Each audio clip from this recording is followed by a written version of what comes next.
loves, so these are the stuff that we're gonna need to make the Oreo balls. So this is very simple, very easy, and if you guys don't have an electric mixer, you can always use your whisk or do things by hand. So yep, that's totally fine, and this is an optional ingredient. You guys don't have to really use this, but I kind of want some dark chocolate drizzles on my Oreo balls. The first step that we have to do is smash these Oreo cookies. They don't necessarily have to be very finely smashed. Actually, those small little crumbs in there will give it a little crisp texture, which is really good.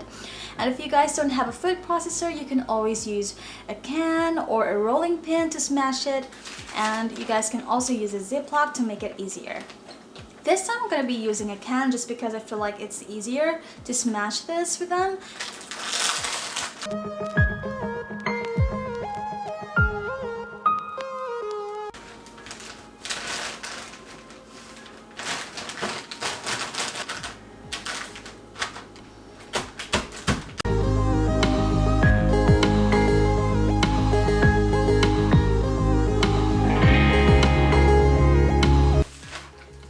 Our Oreo is now smashed really well. I left some, like little crumbs in there just to give it a texture. Now we're going to proceed to our cream cheese. In our bowl, we're going to put our room temperature cream cheese. Make sure that it is room temperature, guys, so it'll be easy to cream it.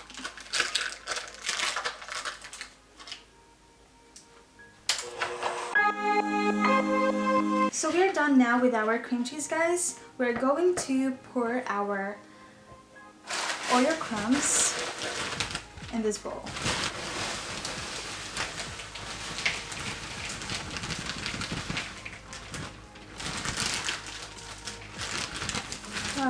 Oreo smell is so delicious.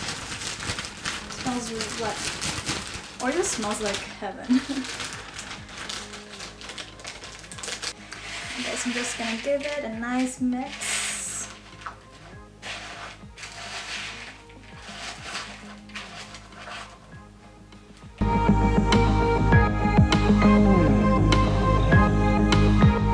Now using our rubber spatula, we're going to mix this one more time.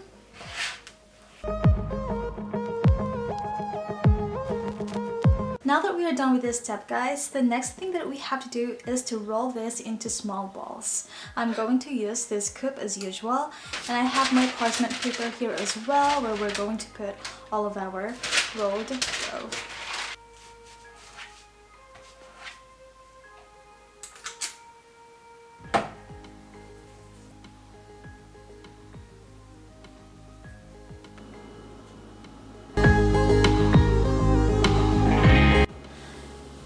So now we are done rolling them into small balls, and we have 21 pieces here in total. I think this is supposed to be 24. I ate like one small ball already, so yeah, I assume that this is 22 pieces in total. Alright guys, I'll see you later. So once your Oreo balls are firm already and set, we're going to use a double boiler, or like me, in my case, I don't have any double boilers, so we're doing like a DIY one. So here in my pot, I am just boiling about 1/2 cup of water, and then I'm going to put my bowl here, and then on low heat, I'm just going to let this heat up a little bit, and then make sure to not boil the water. So when you guys start seeing those steam here under the bowl, that's the perfect time to add the candy melts. Putting 1/2 cup of candy melt there. Okay guys, so this is perfect. Done. Oh, dapat ganun yung consistency.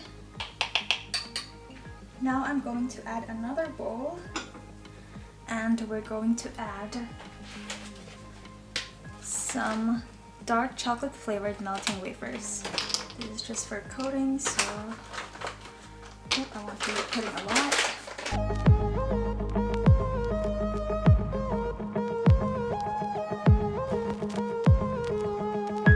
So that's our Oreo balls right there, and this is our white chocolate dip.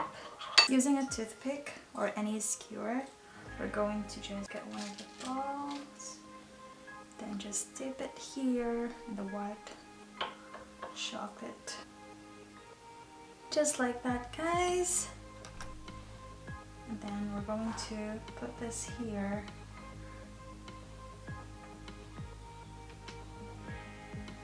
And then you can always garnish it with anything that you like to use.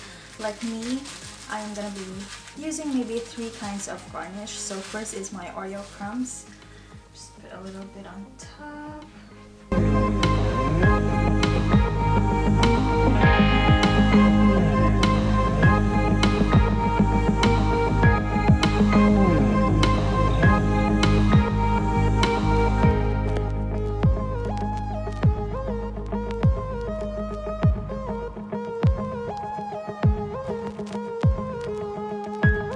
Okay guys, now we are done putting some garnish on it. It's okay if it's a little messy, especially if it's your first time.